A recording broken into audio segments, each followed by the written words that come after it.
bats in general kind of gross people out. No, not that kind of bat. But bats are really not gross. In fact, they're kind of cool. Since we're in Texas, we dug a little deeper into one of our native species, the Mexican free-tailed bat. It gets its cool name because its tail is separated from its wings. We started by asking regular people some basic questions about bats. And then we went to 2 bat caves located in South Texas to talk to some real bat experts. Question 1. Are bats gross? Yeah, bats are gross. They're disgusting. Incorrecto, my friend. Bats won't give you cooties. Some bats carry disease just like anything else. Rabies is one disease that's a big concern, but usually most bats don't have it. Bats that, if you see them on the ground in your house, they could be sick and, you're supposed to stay away from them. Question 2. What do bats eat? They drink blood, don't they? Like that one guy, Dracula? Someone's been watching too many vampire movies. All the red that you see are bats out feeding on those insects. And this particular night, they're at 8,000 feet. These bats eat everything from, we have pollinators, which are basically the nighttime version of a honeybee. They'll get nectar out of flowers. And then we also have fruit bats, which are important for seed dispersal. They usually leave at dusk every night and come back at, at dawn the next day. So they're out for quite a long time. That's why they can eat so many bugs. Question 3. Where do bats live? Well, Batman, right? There's a lot more to a bat cave than you might think. It would not be a good place to park the Batmobile. Bats stay in Texas for about 9 months out of the year. They come into Texas in late February and leave in early November. Yeah, these are migratory bats. They migrate from Mexico to Central Texas. They're here all summer long to have and raise their young, and then they'll turn around and migrate back to Mexico in March. They go to Mexico because the insects are still flying and moving about in Mexico, whereas here in winter months you're not going to see many insects and they have nothing to feed on. So it's a big, large, cavernous space. Again, it's 100 feet wide at the floor and 117 feet floor to ceiling, and then over 19 meters of guano. We don't go in the cave very often. One, we don't want to disturb the bat since it is a maternity colony. 2, the environment in there is very hazardous. You can imagine with all the peeing and pooping that's going on in there, the ammonia levels are very high. So we have high levels of ammonia, and also with all the breathing of the bats and all the decomposing guano creates a lot of CO2, so there's high pockets of CO2 throughout the cave that make it really hard to breathe.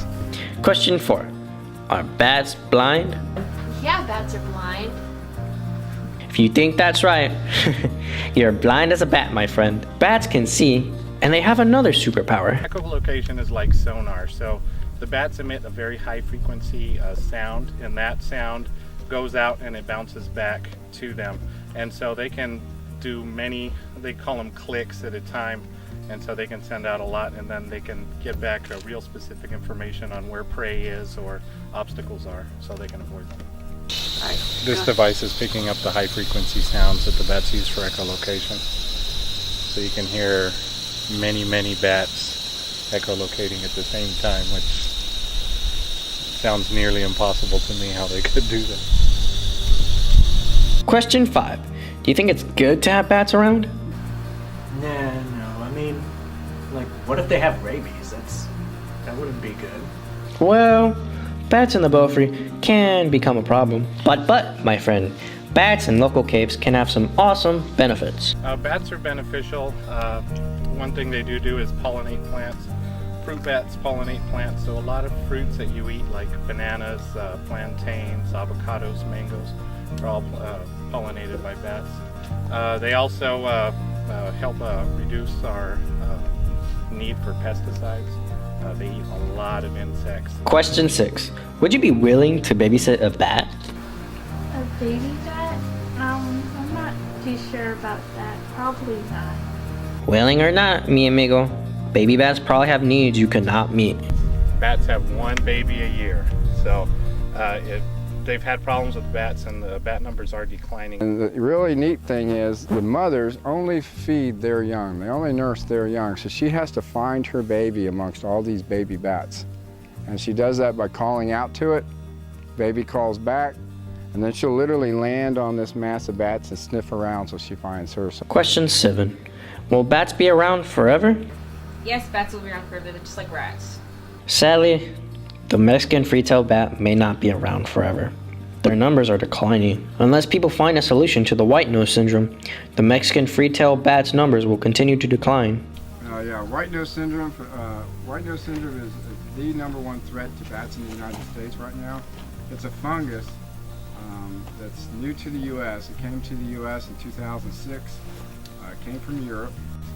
This fungus loves these cold temperatures and gets on the spores, get on the bat's skin, and starts eating into their skin. So if you've ever had a fungal infection, it itches like crazy, and so this basically starts eating into their skin, and it wakes the bats up.